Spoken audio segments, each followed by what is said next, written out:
Greetings to Dr. Daya and my fellow friends. Our title for this research proposal is TiO2 ZnO ZnS for degradation of dye. Industrial growth releases solid, liquid, and gas gases, leading to environmental pollution, water contamination, carbon dioxide emissions, and public health problems. Water faces an unprecedented crisis due to pollution. Researchers reported that 100,000 tons of dyes are produced worldwide for industries like food, cosmetic, and textile. Dyes have complex structure, are difficult to break down, and contain toxic elements harmful to aquatic life and humans. Various water treatment methods, including biological, chemical, and physical oxidation processes, have been employed to address this issue. Furthermore, TiO2 is a cheap, photostable, non-toxic hydrophobic photocatalyst quickly energized by sunlight.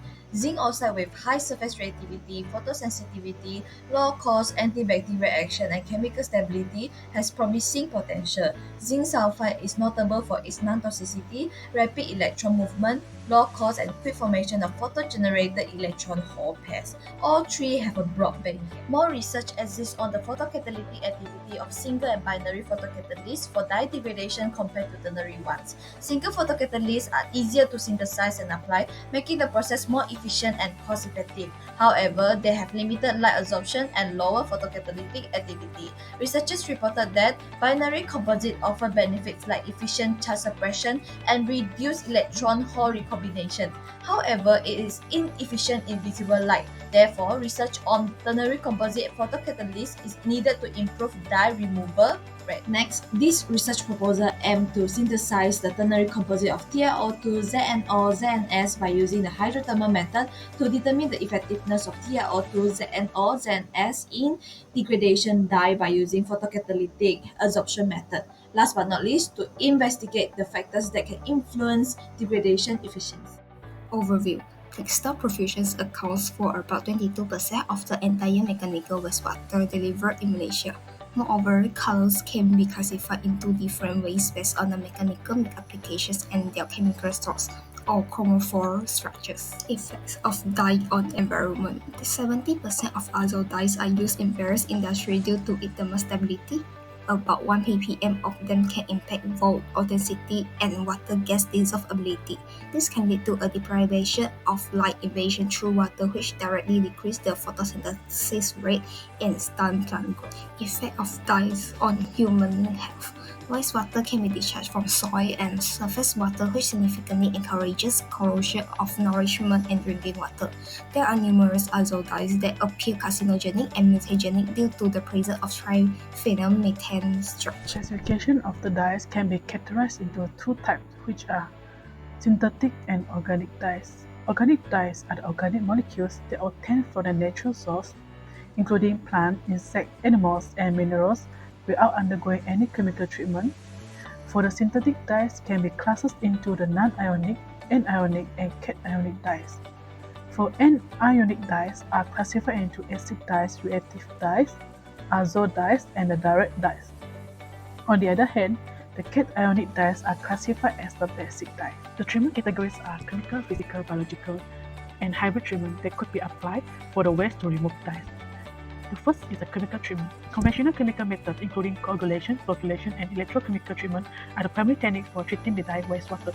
Coagulation flocculation methods effectively remove the color from specific dyes such as sulfur and the dispersive dyes. For the electrochemical technology is used to remove the organic contaminant from the wastewater directly and indirectly, including the anodic oxidation. The second is the physical treatment. The several physical treatments, including the membrane filtration and the absorption, can treat the wastewater that caused by the dyeing. The absorption process is used to move contaminant from one phase to another. So this method uses a surface-based phenomenon where the ions or adsorbate molecules stick to a solid absorbent surface membrane. So membrane filtration technologies are utilized for the dye waste treatment. So this technique involves the wastewater passing through a membrane with the microscopic pores that trap a bigger solute. The third is a biological treatment. The biological treatment is an economical and eco-friendly method that generates a reduced amount of the sludge. The microorganisms used, including the bacteria, filamentous fungi, algae, yeast, and their enzymes, are the potential biological applicant for the dye wastewater treatment. For the last one is the hybrid treatment, which including the advanced oxidation process. So hybrid wastewater treatment is an approach that uses the two or more treatment steps in sequence to ensure the good effluent quality, also known as a combined process. For example, the ROS-driven AOP is an attempt to totally mineralize the organic contaminant into the harmless substance such as carbon dioxide and water. ALP technology include the ozonation, Benton reaction, electrochemical oxidation, sonolysis, ultrasonography, and the voice air oxidation. Photocatalysis involves a catalyst that accelerates light trigger processes. When the photocatalyst absorbs photons with sufficient energy, it initiates photocatalytic activity. Photo-generated electrons can react with oxygen in wastewater containing organic pollutants or PS to form the superoxide anion radical, while hosts can generate hydroxyl radical when they interact with water. These reactive oxygen species ROS play a crucial role in oxidizing OPS on the photocatalyst surface, requiring a series of redox reactions for effective photodegradation of OPS. Factors affecting the degradation of dyes include pH, concentration, and the temperature. The first one is the pH. pH of a solution will play a crucial role in the photocatalytic removal of dyes. It affects the reaction rate of dyes and can influence their absorption on semiconductor surface. This because the charge of the catalyst surface depends on the solution pH. The second one is the concentration. Concentration of dye is significant in degrading the dye as it can alter the photocatalytic activity. So this will due to the amount of the dye absorbed depend firmly on the concentration of the photocatalyst. The higher the concentration of the photocatalysis, the higher the photocatalytic action. So this because the higher concentration of the photocatalyst will elevate the total amount of the active site which is present on its surface, thus the number of the product produced will be increased like hydroxyl radicals. The last one is the temperature. Temperature is an essential factor in the degradation process by photocatalysts as every increase in 10 degrees Celsius, the reaction will be doubled up.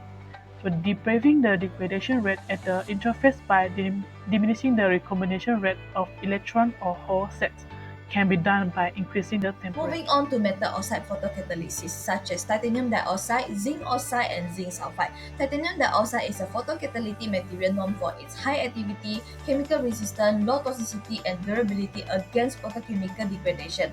It exists in three polymorphs: rutile, brucite, and anatase, with rutile being the most stable. Zinc oxide nanoparticles have potential application in antibacterial agents, photocatalysis, and textile. Their durability, broad band gap, and high binding energy make them useful in photocatalysis, solar cell, and LEDs. Lastly, zinc sulfide is an N-type semiconductor with a broad band gap, strong thermal resistance, and low toxicity. Zinc-silver nanostructures are effective photocatalysts for degrading organic pollutants under UV light. Synthesis of TiO2. TiO2 is a nanopowder which will be synthesized by a sol gel and hydrothermal strategies which will be strengthened at diverse range of temperature which is up to 1000 degrees Celsius. Due to its nanoparticles property, TiO2 will be crystallized within the anatase stage and its stage later to the rutile will be started at several hundred degrees Celsius. Next, synthesis of ZnO. ZnO will be synthesized through a mild hydrothermal process. After amalgamation, the test will be treated within various temperatures. The growth of ZnO will be manufactured by means of coordinated warm decay of zinc acetate dihydrate for 3 hours and temperature will be maintained at 320 degrees Celsius. Next, synthesis of ZnS. Hydrothermal strategy alterating inorganic material in a fluid media, a moderately to high temperature, which will be around 200 degrees Celsius by utilizing an autoclave reactor and high pressure.